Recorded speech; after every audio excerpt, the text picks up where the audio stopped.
नमस्कार। आज की कक्षा में हम चर्चा करेंगे संज्ञा शब्द के बारे में। विकारी शब्द में मुख्यतः 4 प्रकार के शब्द आते हैं: संज्ञा, सर्वनाम, विशेषण और क्रिया। आज हम चर्चा करेंगे संज्ञा शब्द के बारे में। संज्ञा, वैसे हम चर्चा करें तो संसार में जितनी भी वस्तुएं हैं वे सभी वस्तुएं अपने आप में संज्ञा कहलाती हैं, क्योंकि संसार में जितने भी नाम है और नाम को ही हम संज्ञा कहते हैं। तो इसकी हम परिभाषा पढ़ते हैं। सबसे पहले कि किसी व्यक्ति, वस्तु, स्थान, भाव, अवस्था का बोध कराने वाले शब्द संज्ञा कहलाती है। साधारण सी परिभाषा है कि किसी व्यक्ति, वस्तु, स्थान, भाव, अवस्था का बोध कराने वाले शब्द को हम संज्ञा कहते हैं। प्रश्न ये पूछते परीक्षा में कि संज्ञा कितने प्रकार की होती है। इस प्रश्न में अधिकांश विद्यार्थी कंफ्यूजन रहते हैं कि संज्ञा के 3 भेद होते हैं या 5 भेद होते हैं। हमें कुछ भी नहीं करना, हमें प्रश्न की मूल विषय को समझने की जरूरत है। अगर हमें प्रश्न यह पूछे कि संज्ञा मूलतः कितने प्रकार की होती है, तो हमें लिखना है संज्ञा मूलतः 3 प्रकार की होती है, जिसमें आपके व्यक्तिवाचक संज्ञा, आपके जातिवाचक संज्ञा और आपके भाववाचक संज्ञा आ जाएगी। अगर हमें यह पूछे कि संज्ञा के कुल कितने भेद होते हैं, तो हमें लिखना है आपके 5, जिसमें आपके 2 और जुड़ जाएंगे। एक तो आपका द्रव्यवाचक संज्ञा और एक आपके समूहवाचक संज्ञा। यह हमें ध्यान रखना है कि संज्ञा के प्रश्न के आधार पर कभी भी यह ध्यान रखना कि परीक्षा में आपको ऐसे कंफ्यूजन के प्रश्न नहीं पूछते हैं। अगर पूछेंगे तो या तो आपको 3 ऑप्शन पूछेंगे या फिर आपको 5 ऑप्शन पूछेंगे। तो आज हम संज्ञा के 5 प्रकार को अच्छी तरह से समझने का प्रयास करते हैं।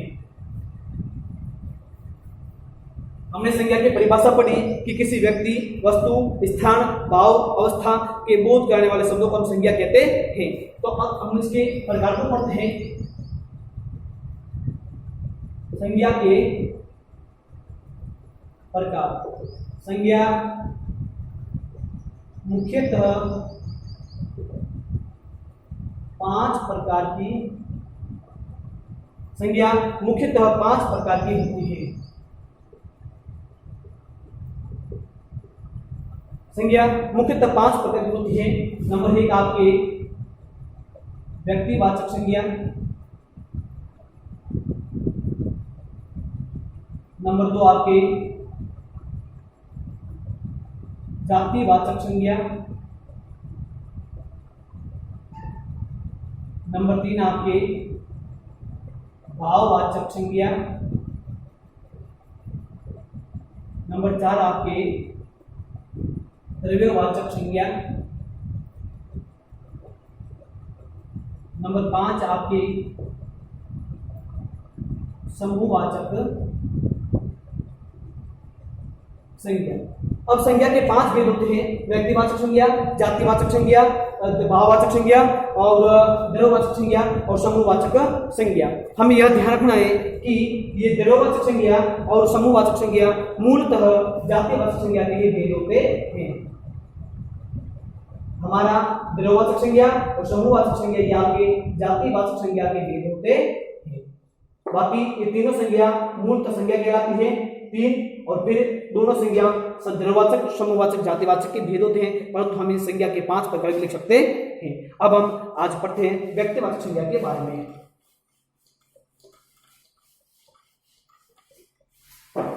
नंबर 1 व्यक्तिवाचक संज्ञा। वह संज्ञा शब्द जिससे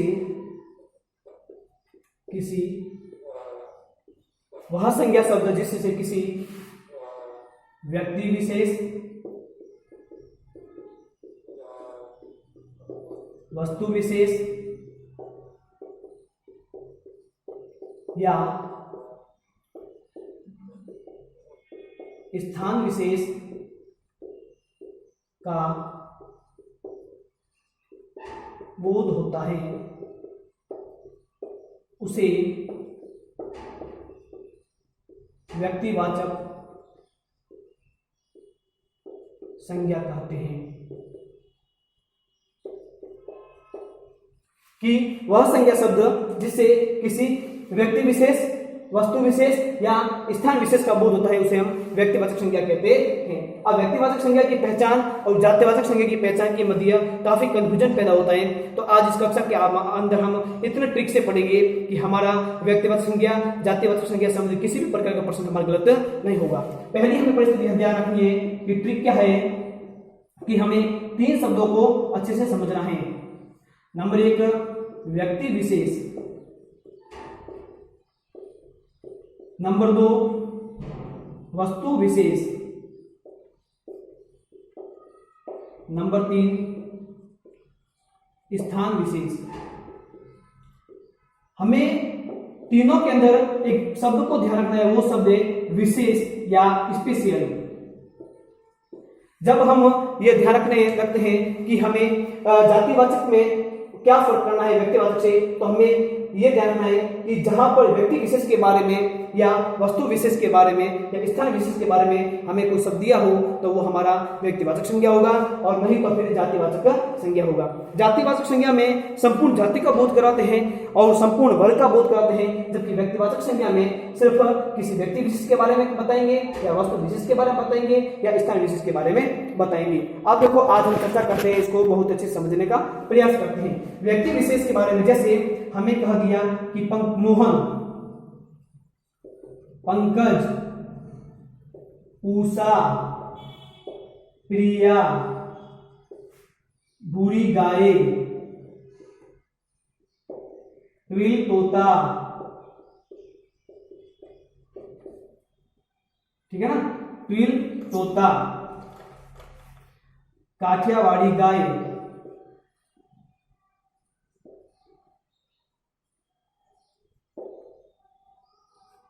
सुल्तानी घोड़ा,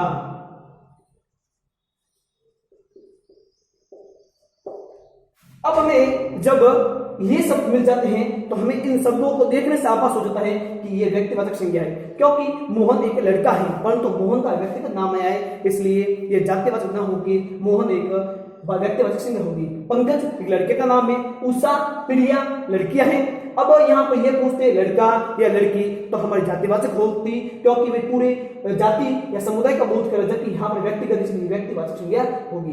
गाय में हमें पता है कि जातिवाचक संज्ञा होती है, परंतु यहाँ पर गाय कैसी है, गाय का नाम है बूढ़ी गाय, या गाय का नाम है आपके देनू गाय, गाय का नाम है आपके नागुरी गाय। जबकि गाय की नस्ल के बारे में हमें पूछते हैं तो हमें ध्यान रखना है कि वो सीधी व्यक्तिवाचक संज्ञा हो जाएगी।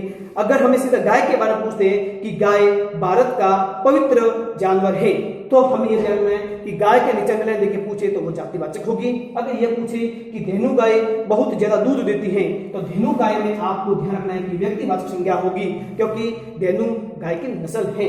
हम ये ध्यान रखना है, हमें घोड़ा, सुल्तानी घोड़ा, काठियावाड़ी घोड़ा अगर हमें पूछे तो सीधा सा है कि वो सीधा व्यक्तिवाचक संज्ञा होगा, ठीक है ना। हमें तोता, तोता वैसे देखे तो पूरी तोते समुदाय का बोध कराता है, परंतु यहाँ तोते का नाम है ट्विल तोता, तो फिर हमें ध्यान रखना है कि वह व्यक्तिवाचक संज्ञा होगी। अगला है वस्तु विशेष। हमें वस्तु विशेष में क्या ध्यान रखना होता है कि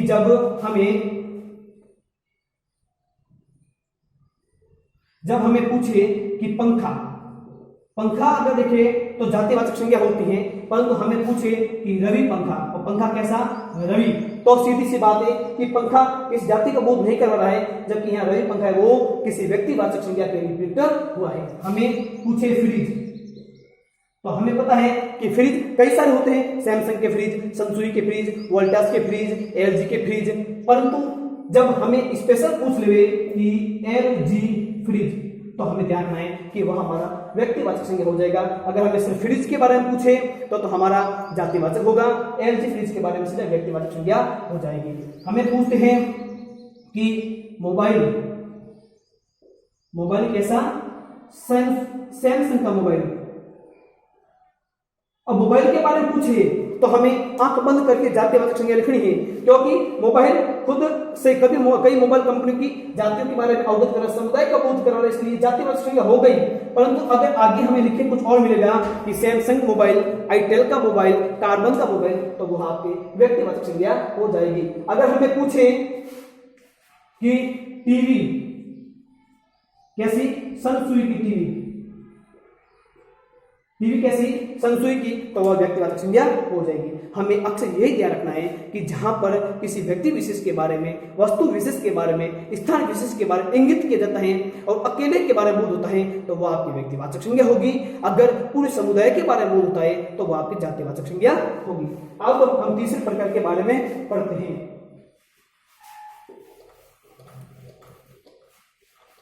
तीसरा प्रकार हमारा है व्यक्ति विशेष, वस्तु विशेष और स्थान विशेष। अब हमें यह ध्यान रखना है कि स्थान विशेष से अक्सर परीक्षा के अंदर प्रश्न पूछे जाते हैं। कैसे कि हमें पूछ लिया कि जयपुर शहर, अगर हमें शहर के बारे में पूछते तो हम सीधा से शहर के बारे में लिखते जातिवाचक संज्ञा, परंतु हमें आगे पूछा जयपुर शहर, यानी किसी शहर के व्यक्तिगत गांव, शहर के बारे में बताया है, तो व्यक्तिवाचक संज्ञा हो जाएगी। हमें पूछे कि गांव, हमें पूछे कि रामपुरा गांव, गांव का वो तो करा रहे हैं, परंतु गांव कैसा है, रामपुरा गांव है। अगर रामपुरा गांव के बारे में पूरा अवगत होता है तो वो होगी आपकी व्यक्तिवाचक संज्ञा। हमें पूछते हैं कि श्रीलंका देश के बारे में अगर पूछे तो हमें ध्यान रखना है कि देश के में आपके जातिवाचक का बोध होगा, परंतु सीधा पूछे श्रीलंका देश तो व्यक्तिवाचक संज्ञा होगी। हमें पूछे कि ताजमहल,